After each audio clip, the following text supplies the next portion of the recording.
vinhedos para todos os lados em que olharmos. Essa é a região da Serra do Marari, em Tangará. Vales de terras férteis onde imigrantes italianos escolheram para a produção de uvas e a fabricação de vinhos. Aqui a devoção pela bebida milenar levou a comunidade a criar um museu dedicado à preservação histórica da atividade vinícola no interior catarinense. A Galeria de Quadros é o ponto de partida dessa linha do tempo que une gerações em uma mesma família. A saga da uva e do vinho por vezes se confunde com a trajetória da família Panzeri na região. Tudo isso teria começado com a chegada do seu Nilo Panzeri à região e em 1953 ele deixou de trabalhar como a tecelagem para se dedicar à produção da uva e do vinho. Como é que foi essa história, seu Luiz? Bom, naquelas épocas em que a tecelagem estava muito com problemas por situação de comércio, por motivo da Segunda Guerra Mundial, parou-se quase todas as tecelagens de seda em Rio Grande do Sul, Santa Catarina. Meu pai também viu-se obrigado a voltar novamente à terra para produzir uva e vinho, que era o que eles sabiam fazer. Agora ele chegou a pensar em ir para uma outra região do Brasil, não foi isso? Foi, até naquela época estava muito em ênfase o café no norte do Paraná, mas coisa que ele percebeu que não era tão fácil.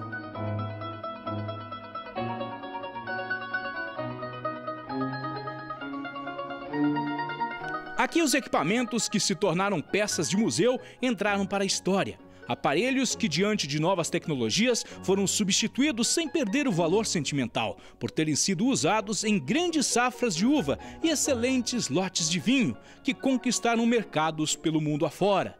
Instrumentos laboratoriais de altíssima precisão são agora um referencial de um período em que a indústria do vinho dava os primeiros passos no país.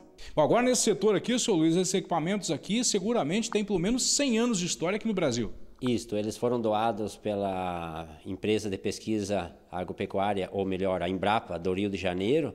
Foram desativados lá porque tinham medo de romper alguma âmpula e essas contêm metal pesado para não causar acidentes, mas eles são de altíssima precisão, foram usados aqui aproximadamente 100 anos pela Embrapa do Rio de Janeiro. E a empresa que os produz é do Jardin Saleron, Paris, tem mais de 200 anos e são de altíssima precisão. A importância cultural e histórica do museu também pode ser notada nessa outra exposição, onde estão objetos que pertenceram ao Ministério da Agricultura. Aqui material doado pelo Ministério da Agricultura de Santa Catarina, que são peças variadas. Aqui temos desde altímetros, penetrômetros, embuliômetros e alguns outros objetos de uso funcional para também laboratório e prática. O que o senhor acha que é mais curioso? São esses nomes todos ou as funções que esses equipamentos representam? É muito difícil falar sobre um produto porque todos eles têm uma importância muito interessante no decorrer do tempo em que eles foram usados. O espaço também resgata a colonização regional e o cotidiano dos descendentes de italianos na comunidade.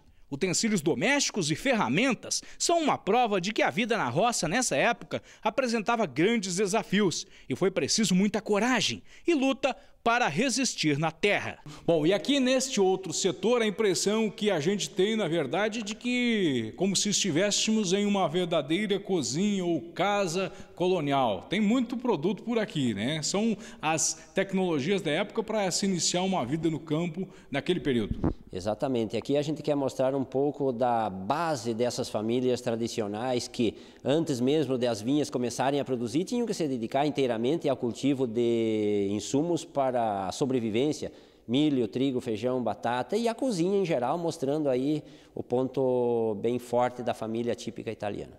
Quer dizer que são implementos que representavam o que era o dia a dia dessas famílias. Exatamente, um tempo onde a energia elétrica não existia e as dificuldades eram muitas comparando com o mundo moderno de hoje.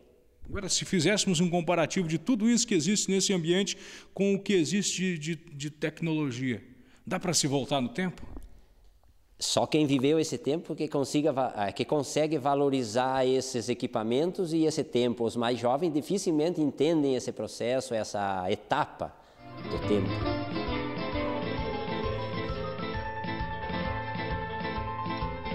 Os primeiros vinhos produzidos na região há muitos anos. Artefatos cerâmicos e peças que pertenceram a tribos indígenas que habitaram toda essa região nos primeiros tempos da civilização.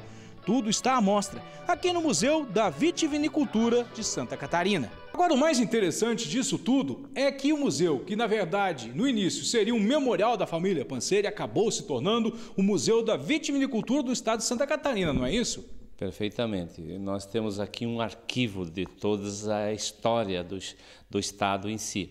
Então tem algumas garrafas de vinhos antigas e todos os nossos lotes de vinhos que elaboramos desde o princípio até hoje estão arquivadas.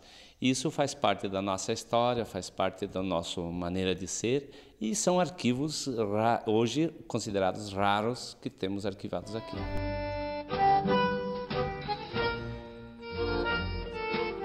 E assim a história de uma das bebidas mais antigas da humanidade permanece preservada, seguindo caminhos que nos levam ao futuro. As formas de se produzir os vinhos com excelência, quem sabe possam ser aprimoradas. Mas uma coisa é certa, o amor pelas videiras e a paixão pelas leveduras vinícolas permanece a mesma, geração após geração.